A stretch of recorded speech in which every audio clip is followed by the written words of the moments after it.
ओझा, सोखा और तांत्रिक, मौलवी, मौलाना, पादरी जो भी हैं, लेकिन मशहूर तो ओझा, सोखा, तांत्रिक ही है इस विषय में। हालांकि अन्य लोग भी ज्ञान भी देते हैं, लेकिन मैं खास करके ओझा, सोखा और तांत्रिक की बात कर रहा हूं। ओझा, सोखा, तांत्रिक भूत प्रेत के लिए माने जाने होते हैं कि ओझा विचारता है कि कितने भूत हैं, कहाँ का भूत है, कैसा भूत है, और सोखा ओझा क्या करता है, उसको रास्ता लगाता है, कहाँ भेजना है, क्या करना है। और तांत्रिक उनको जलाने की बात करता है। याद रखिए पहली चीज तो आत्मा अमर अजर है, आत्मा अमर अजर है। ये आपको सीधा मूर्ख बनाने का काम करते हैं। आत्मा कभी जलती नहीं है,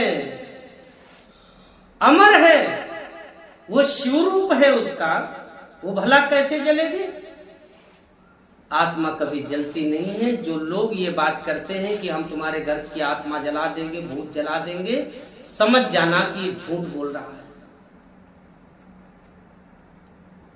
ओझा, सोखा क्या करते हैं, तांत्रिक क्या करते हैं, उन आत्माओं को बड़ी आत्माओं के साथ लगा देते हैं। बात समझिए मेरी बात को, बड़ी आत्माओं के साथ लगा देते हैं।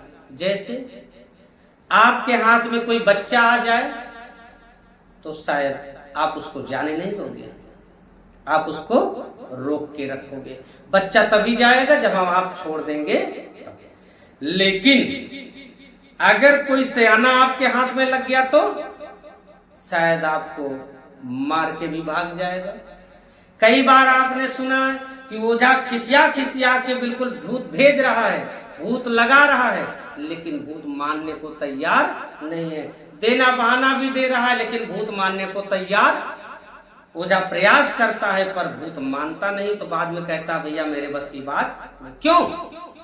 क्योंकि ओझा, सोखा, तांत्रिक क्या पूजते हैं, किसकी सेवा करते हैं? वो ईश्वर की सेवा नहीं करते। वो किसी थान, किसी पहलवान, किसी जिंद, किसी जिन्नात, खबीश, इसी की पूजा करते हैं। मान लेते हैं कि एक तांत्रिक किसी जिंद की पूजा करता है और सामने वाला जो बीमार व्यक्ति है उसके भी शरीर पे जिंद रहता है, तो जिंद और जिंद से जब टक्कर हुआ तो कोई असर नहीं होगा। जिंद से चुड़ैल से पाला पड़ गया तो उसको तो आराम दे देगा। एक ओझा थान पूजा है और दूसरे बीमार व्यक्ति पे भी थान से बीमारी लगाई जाती है, उसके शरीर पे थान है, थान से टक्कर हो गया, नहीं आराम मिला। कोई मुर्दा एक दो है तो आराम मिल गया, क्योंकि थान और मुर्दा में फर्क होता है। मुर्दे को उठा के थान पे लगा दिया, थान पकड़ लिया। यानी कि छोटी आत्माओं को बड़ी आत्माओं को सौंप दिया जाता है। इसीलिए कहा जाता है कि ओझाई सोखाई जब होता है तो 6 महीने बाद उनको कुछ चढ़ावा दिया जाता है। चढ़ावा इसलिए दिया जाता है कि भूत बधा रहे। भूत बधे रहने मतलब पकड़े रहे।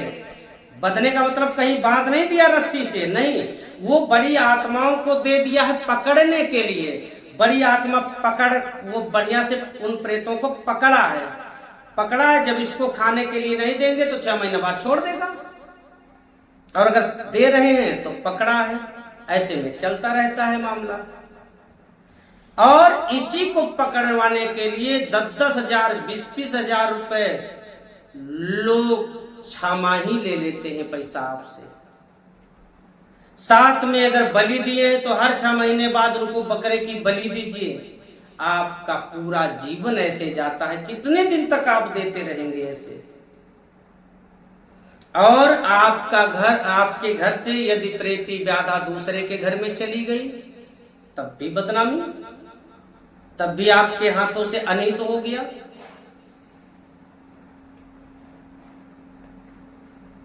ये प्रक्रिया कि आप बिल्कुल परेशान हैं। एक तांत्रिक फ्री में काम नहीं करता, आपसे पैसा लेता है।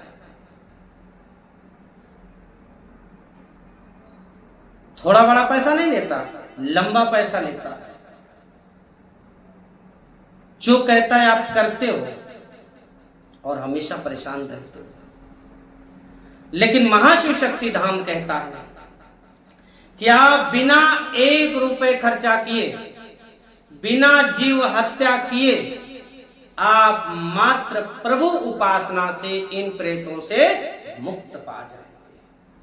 कोई छमाही देना बहाना नहीं चलेगा, कोई छमाही चढ़ावा नहीं चलेगा, कोई जीव हत्या नहीं चलेगी। 1 रुपए का कोई सामान आपको नहीं खर्च करना है। आपको केवल प्रभु का सुमिरन करना है, केवल आपको प्रभु का नाम लेना है। और प्रभु नाम से ही जितने भी आत्माएं हैं उनको भी एक दिव्यता प्राप्त होगी और उनको प्रभु का शरण, प्रभु का चरण मिल जाएगा। यानी कि जब आप महाशिव शक्ति धाम आते हो तो ओझा आपको ज्ञान नहीं देता, ओझा आपको भगवान के पास नहीं ले जाता। महाशिव शक्ति धाम आप जाते हो तो जो इंसान रूप में है उनको भी लाभ मिलता है, जो प्रेत योन में है उनको भी लाभ मिलता है। प्रेत को मुक्ति मिल गया, भगवान का शरण मिल गया, और इंसानों को भी लाभ मिल गया कि उनके घर में भी भगवान के नाम का दीप जलने लगा। अंत में उनको भी प्रेती व्याधाओं से छुटकारा मिल जाता है उस व्यक्ति को। और साथ में जब आप किसी ओझा सोखा तांत्रिक के पास जाते हैं तो केवल आपको भूत से छुटकारा मिलता है बस। लेकिन जब आप महाशिव शक्ति धाम जाते हो तो आपको भूत से छुटकारा मिलता है, शराब जैसी चीजों से छुटकारा मिलता है, ग्रह नक्षत्र से भी शांति मिल जाता है, और वास्तु दोष, पितृदोष, आपके शरीर में श्रापित रोग है उन रोग से भी छुटकारा मिल जाता है। और साथ में प्रभु नाम का सुमिरन का मौका प्राप्त होता है, सौभाग्य प्राप्त होता है, जिससे आपके लगे हुए जीवन के सारे पाप नष्ट हो जाते हैं और एक दिव्य ज्ञान मिलता है जिससे हमें प्रभु का शरण, प्रभु का चरण मिलने का सौभाग्य प्राप्त होता है। इसलिए महाशिव शक्ति धाम एक दिव्य दरबार के रूप में माना जाता है।